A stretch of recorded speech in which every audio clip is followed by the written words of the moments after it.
Hello, good evening everybody. आज का alternating current में एक बहुत छोटा टॉपिक है, लेकिन बहुत ही इम्पोर्टेंट है इसका नॉलेज।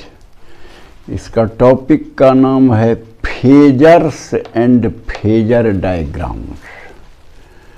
तो देखिए, कुछ ही शब्दों में लिखा हुआ है, ठीक से समझिए कि फेजर क्या है।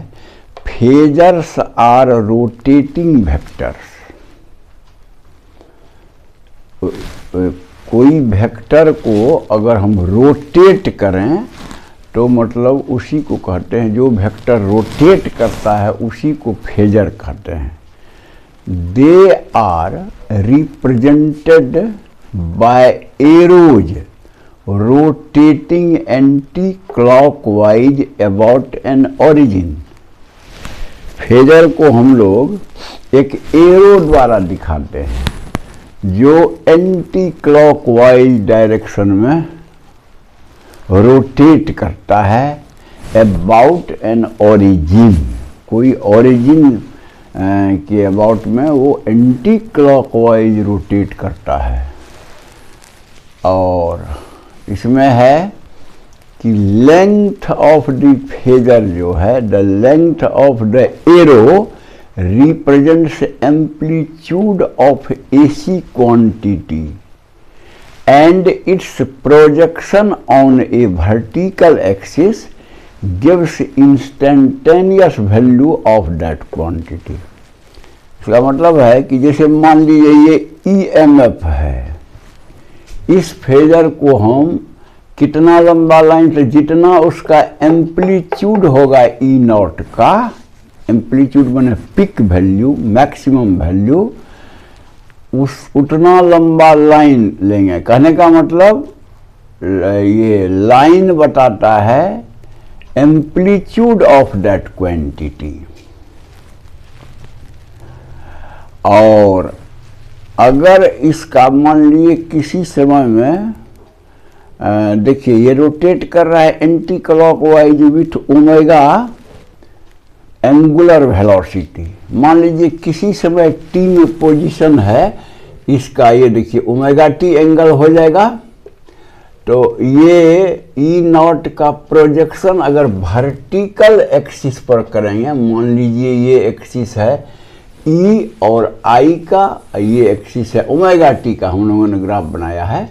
तो इसका जो प्रोजेक्शन होगा, तो इसका प्रोजेक्शन होगा ये इस एक्सिस पर, इसका प्रोजेक्शन ये होगा EMF का। और उसी तरह से करंट के एम्पलीट्यूड का जो प्रोजेक्शन होगा, ये लेंथ होगा I मान लीजिए, और ये लेंथ को E मान लीजिए। यानी जो फेजर को हम प्रोजेक्ट करेंगे वर्टिकल एक्सिस पर, तो जो वैल्यू आएगा उस फेजर का इंस्टेंटेनियस वैल्यू बताएगा। जैसे करंट फेजर का आई हुआ इंस्टेंटेनियस वैल्यू, और वोल्टेज फेजर का ई हुआ इंस्टेंटेनियस वैल्यू।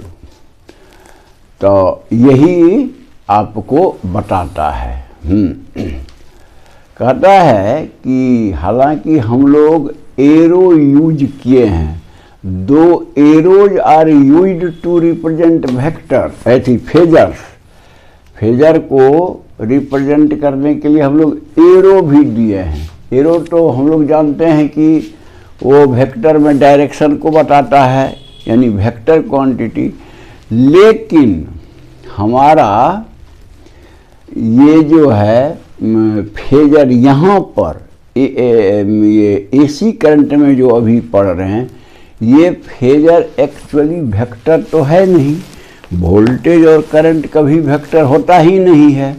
इसलिए खाली दिखाने के लिए हम लोग, सेंस को दिखाने के लिए हम लोग एरो डाल देते हैं इस पर भी, जबकि न EMF है वेक्टर और नो करंट है वेक्टर।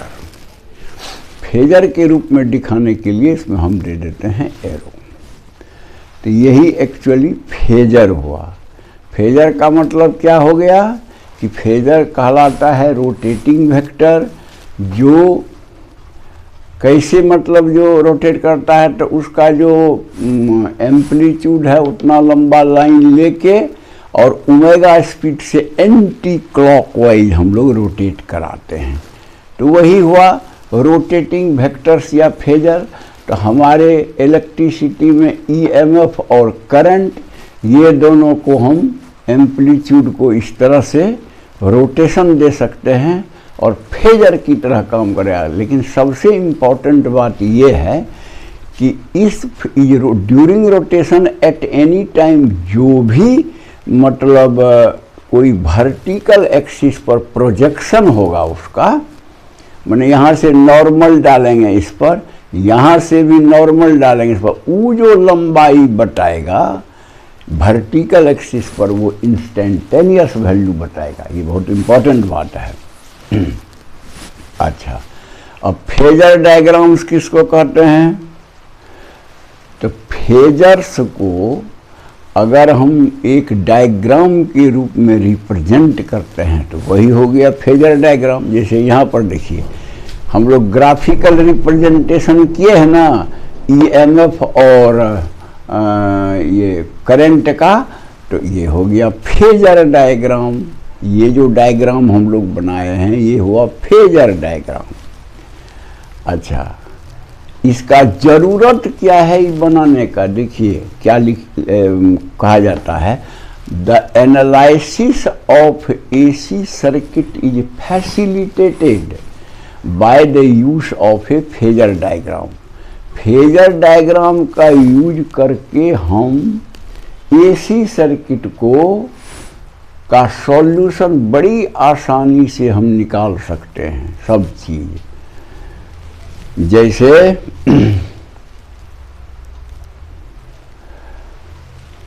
फेजर डायग्राम में आपको वोल्टेज और करंट का रिलेशनशिप पता चलता है, उसका इंस्टेंटेनियस वैल्यू तो पता चलता ही है एट एनी टाइम, प्लस ये भी पता चलता है कि वोल्टेज और करंट के बीच फेज डिफरेंस क्या है।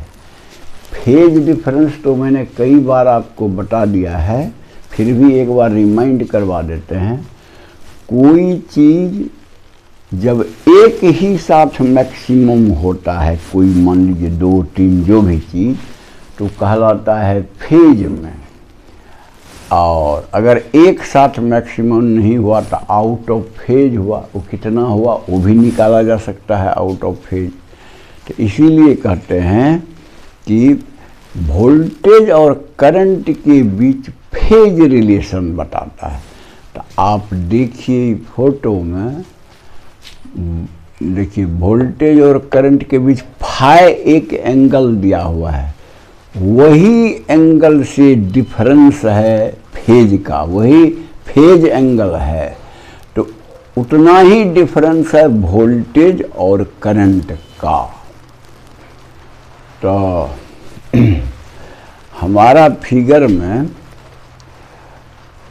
वो फाई को कहते हैं फेज डिफरेंस, ई और आई के बीच। अब एक चीज़ और देखिए, रोटेशन हम लोग एंटी क्लॉकवाइज को पॉजिटिव मानते हैं और क्लॉकवाइज को निगेटिव। तो यहाँ तो एंटी क्लॉकवाइज हम रोटेट करा रहे हैं अपने फेजर्स को।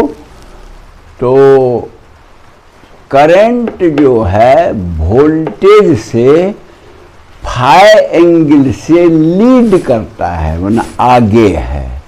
या दूसरा इसका उल्टा ये कह सकते हैं कि वोल्टेज जो है वो करंट से फाई एंगल लैग करता है, ऐसा। तो इसलिए फेजर डायग्राम देखने के बाद हमको बहुत कुछ ऐसी क्वांटिटी के बारे में पता चल जाता है कि क्या इंस्टेंटेनियस वैल्यू है, क्या मतलब इस समय में फेज डिफरेंस है, तो वो सब चीज़ का पता चल जाता है।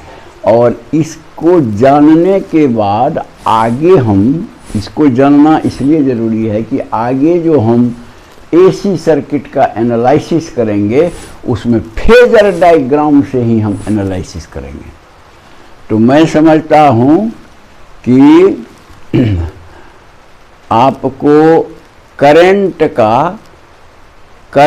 का इंस्टेंटेनियस वैल्यू कितना होगा आई, तो देखिए I will be I naught sine omega t plus phi, क्योंकि ये angle omega t plus phi है, तो ये मतलब ये नॉर्मल थी डिस्टेंस, तो वो होगा I naught sine omega t plus phi. तो वही लिखा हुआ है I equal to I naught sine omega t plus phi. और वोल्टेज का देखिए ई नॉट का, वो तो सिर्फ ओमेगा टी एंगल बनाया हुआ है, तो उसको प्रोजेक्शन कीजिएगा तो ई जो आएगा वो आएगा E naught sine omega t, इसलिए E equal to E naught sine omega t. तो यही है इम्पोर्टेंस। इसको पढ़ने के बाद हम लोग आगे जो देखिएगा सर्किट सॉल्व करेंगे फेजर डायग्राम से हम लोग करेंगे, इसलिए ये जानना जरूरी है। तो अगर आपको पसंद है तो आप इसे लाइक कर देंगे, जो सब्सक्राइब नहीं किए हैं वो सब्सक्राइब करके बेल बजा देंगे, और दूसरे को अगर मदद करनी है तो व्हाट्सएप वगैरह से भी उसको भेज सकते हैं। That's all, thank you.